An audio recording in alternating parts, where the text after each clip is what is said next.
One of the most important outcome of globalisation, जिसका India को बहुत ज्यादा फायदा हुआ, इंडिया को बहुत ज्यादा फायदा हुआ, तो इस पे क्वेश्चन बनता ही बनता है, किसी भी फॉर्म में आ सकता है. What do you mean by outsourcing? Why is India considered as a favourable destination for outsourcing? तो ये सब इंपॉर्टेंट क्वेश्चन है, मतलब ग्लोबलाइजेशन से ही, उसकी वजह से ही पॉसिबल है. आउटसोर्सिंग का बेसिक मीनिंग क्या होता है? Getting a work done from outside which was earlier being done at your own end. कोई ऐसा काम जो मैं अपने एंड पे खुद कर रहा था, कंपनी खुद कर रही थी, अब किसी और से करा रही है, बेटर वो कर रहे हैं, सस्ता पड़ रहा है. आउटसोर्सिंग. काफी सारी कंपनीज, अगर मैं लोकली बात करूं, डोमेस्टिकली काफी सारी कंपनीज अपनी सिक्योरिटी आउटसोर्स कर लेते हैं.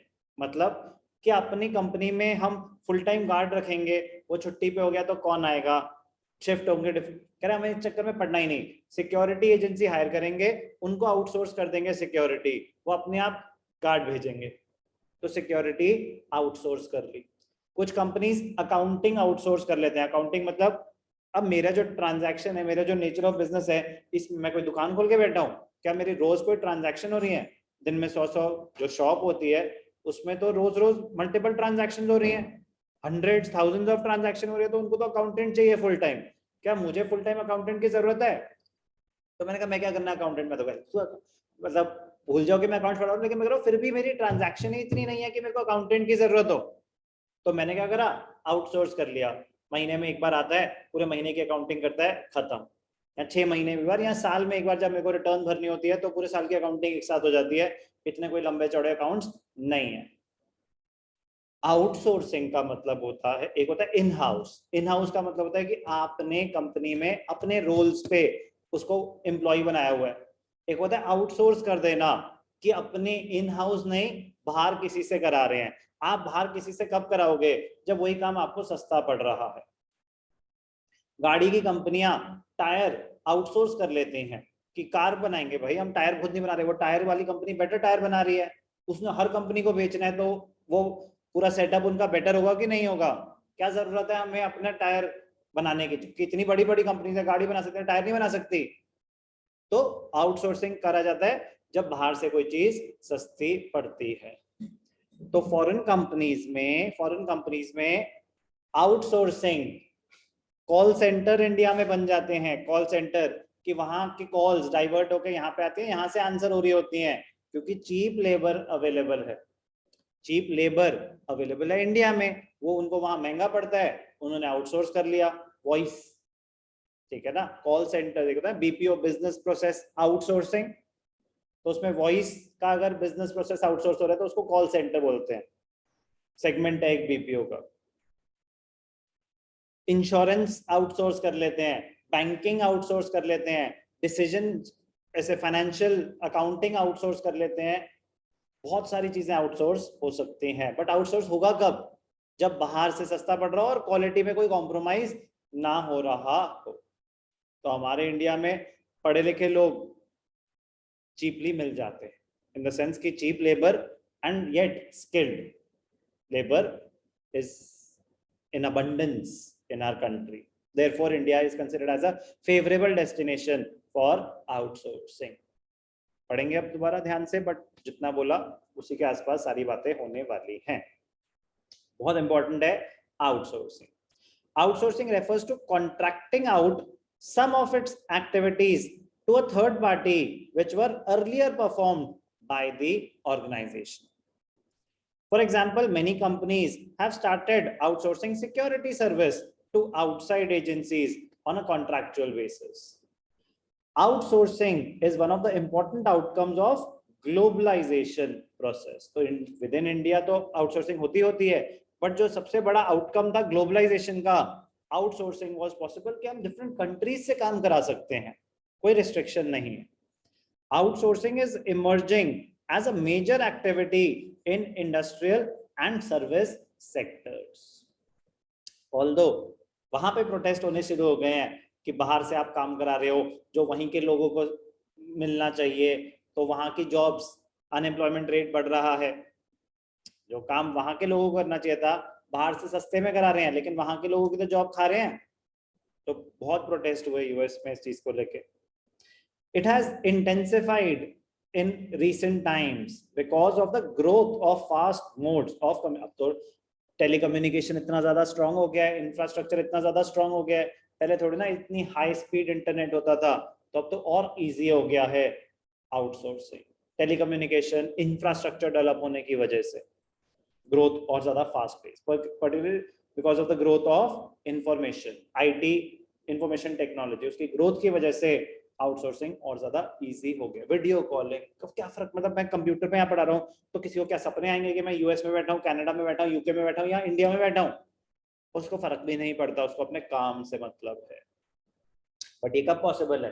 Because of growth of information technology. कोई सोच सकता था कि इतनी स्पीड पे इंटरनेट होंगे कि वीडियो कॉल्स में आवाज बार बार लैग नहीं करेगी? पहले तो नॉर्मल कॉल्स में ही लैग हो जाता था, अब कोई होती है लैगिंग नहीं। अगर आपका नेटवर्क खराब है तो डेफिनेटली फिर तो कहीं पे भी होगी, बट बहुत हाई स्पीड नेटवर्क आ गए हैं। पहले तो वीडियो देखने में बफरिंग हो जाती थी कि वीडियो ही मतलब अगर 5 साल पीछे माइनस कर दो, और अभी में भी बहुत फर्क आ गया। With the help of modern telecommunication links, the text, voice and visual data in respect of these services is digitized and transmitted in real time immediately over continents and national boundaries. कोई restriction ही नहीं रहा। Meaning of outsourcing clear है? Meaning में किसी को doubt?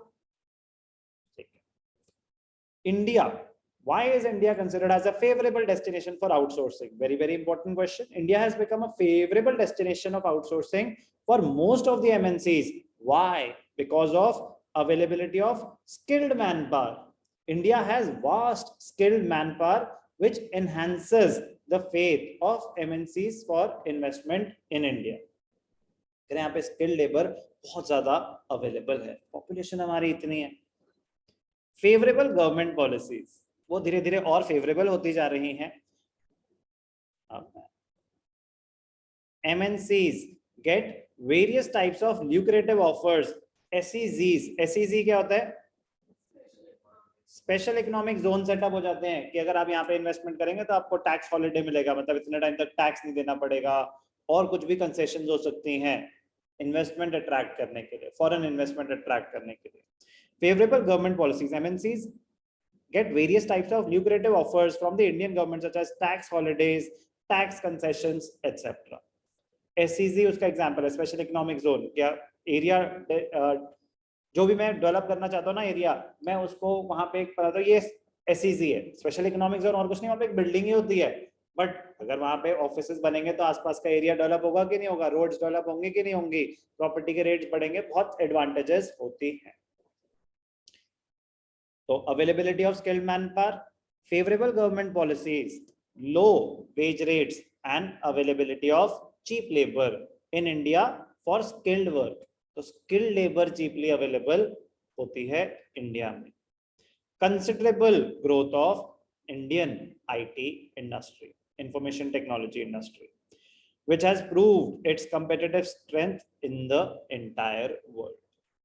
For example, Indian business process, BPO, business process outsourcing, call centre उसका एक छोटा सा सेगमेंट होता है। बिजनेस प्रोसेस आउटसोर्सिंग में और भी बहुत सारे डिविजन्स होते हैं, अकाउंटिंग भी होता है, इंश्योरेंस भी होता है, बैंकिंग भी होता है, और वॉइस भी होता है, वॉइस कॉल सेंटर होता है, यानी कि बीपीओ को कॉल सेंटर बोलते हैं।